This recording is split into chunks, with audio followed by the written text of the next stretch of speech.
Libra. I've popped in to do your Are They Marrying You reading for the month of October, Libra. As you come in, please hit the like button, subscribe if you're new here. Share this video with someone that you love. Everything you need to know about me is in the description box below. If you'd like to book a personal reading with me, send me a love donation. Subscribe to my Patreon where you'll find part 2 of this reading, okay? I want you to think about somebody. Well, let's just pray first. Holy Spirit, ancestors, guardian angels, spirit guides, spirit animals, source sky universe, please allow me to tap in with my Libra, Sun, Moon, Rising, Venus, and North Node to see what messages you have around who may or may not be marrying them for the month of October. Please protect this space from any negative energies and only allow energies of love and light to enter. Ashe, thank you, Spirit. Okay, Libra. So part 1 of this reading is going to be about you. Part 2, which is going to be over on Patreon, is going to be about them, their energy. Okay, I want you to think of someone, could be anyone. Usually the first person that pops up in your head is the person that I've tapped into in this reading. Okay, and we're going to check out your energy in relationship to them. Off rip, yo, I don't feel like you and whoever it is that's coming through in this reading are on the same page at all. If it's a fire sign, Aries, Leo, Sag energy coming through, I want to specifically kind of pull on that. I feel like hoping that the Aries and the Sag stay asleep, okay? You're not really wanting to deal with them right now. First house, Aries. Aries energy is real fucking loud. Hoping they stay asleep. Pluto, rebirth in reverse with 8th house mystery. Scorpio ass energy is real loud. Mars energy. You want Mars energy to leave you the fuck alone? Okay? You want Mars energy to leave you alone. You want Scorpio season to leave you the fuck alone. You feel like Scorpio season is coming for you. You feel like an Aries is coming for you. Or always wants your attention. Okay? This is your sister sign. Feel like a lot of this energy of not being able to focus on yourself the way that you really want to, but someone is really uncomfortable. You make someone else really uncomfortable. The shit that you're willing to do, the shit that you're willing to talk about, look at, okay, the conversations that you want to have, make someone really uncomfortable, okay? It's crazy because I feel like I feel this energy of finally this period being over. Finally, I get to see this person, talk to this person. I waited so long. I feel like I've been on timeout. I feel like I've been on punishment, okay? Or we can't seem to be on, something about this. I thought you'd get over this. I thought I'd only be pushed away for a little bit, or we'd be able to talk through this.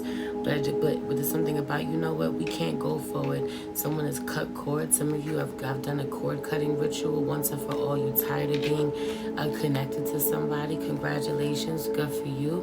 Okay, some of you are just honored where you and someone cannot move forward.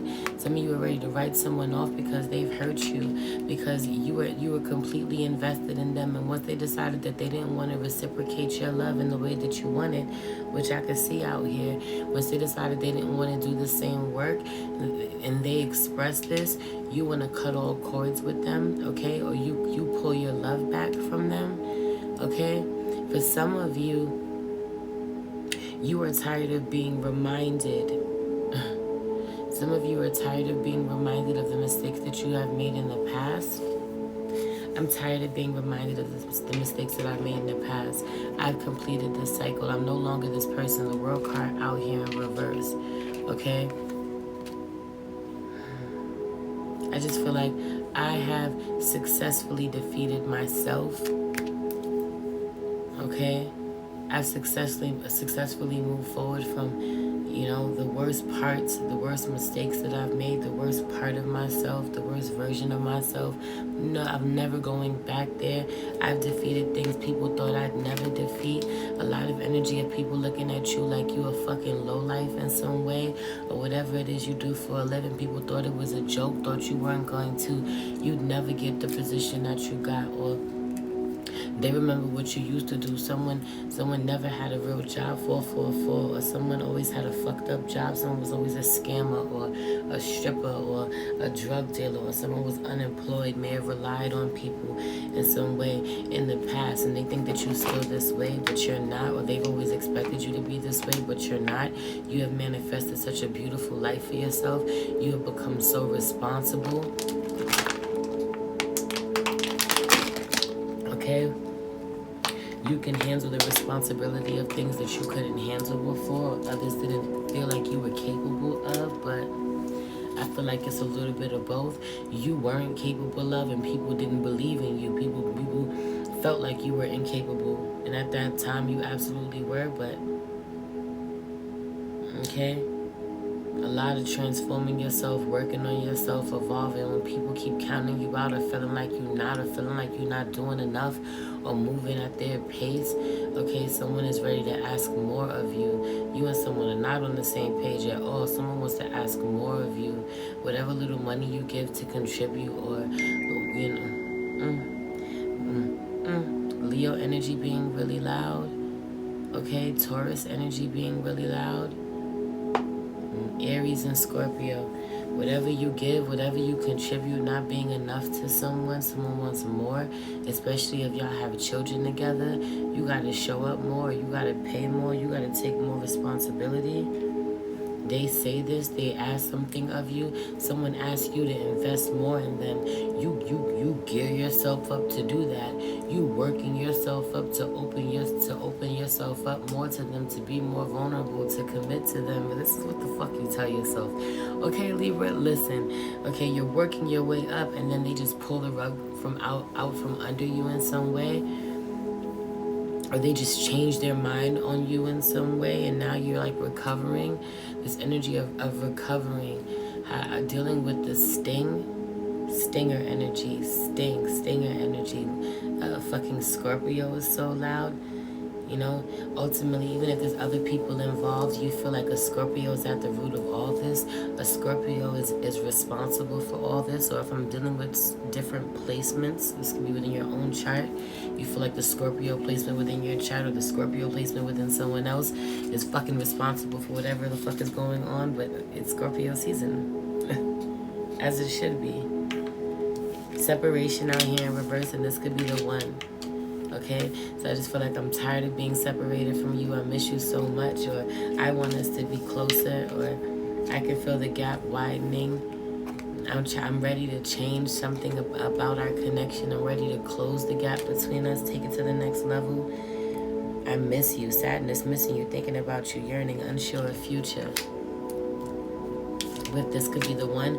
Meanwhile, at the bottom of the deck is a tower moment, new love and romantic feelings in reverse. And so it's like, nah, whoever you were holding out for pulls out on you last minute, changes their mind last minute, decides they don't want to commit to you. It's not working. You're not up to their standards, or they remind you of all the shit in the past that you've done that just didn't work for them. And you like, I thought we got past that. How the fuck are we gonna build on if you keep repeating this, bringing this up? Okay, I also really feel like there's an Aquarius, and Aquarius is relevant as my Aquarius husband pulls up and he's blasting music. Okay, and he's coming. He's here in the red van.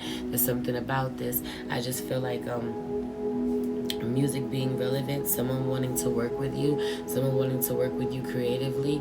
You know, you the artist. This could be about music, this could be an Aquarius, but there's something about if this is feminine energy, especially if this is two women in some way, okay, but it doesn't have to be, because this could be a masculine who's very much in their feminine energy. But I feel like there's an Aquarius who wants to work with you, is inspired by you, okay, it feels like you're so dope, you're so creative in some way, but they're ultimately jealous of you, or they want your position. Okay, they want to come in on what you got in some way. They want a piece of what you make, the money you make, or they want to make as much money as you, or they're comparing themselves to you, or they see you as competition in some way. Okay, I feel like something between you and someone ends early. Okay, or when the Aries pops in, when the Aries shows up for you in some way, okay, wants to talk to you, wants to deal with you, Anyway, I gotta go. I gotta get about your energy. I'll be back in part 2 in a couple minutes over on Patreon and talk about this person's energy. But I just feel like a tower moment comes in a premature ending. You thought shit was gonna. Right, the red van. Why is the red van relevant? There's something about this. The child's father. Okay, the husband, the child's father, someone coming in a van, someone trying to manifest a van, you trying to manifest a van. Look at you in the van, so you can pick up some belongings, move somebody, take them with you. Something about this, but plans. So it was supposed to be moving day, but someone's decided they don't want to move, they don't want to go with you, they don't want to move forward with you. I don't know what this is. Let me get up off this. I love you. I'll see you in a few minutes over on Patreon for part 2.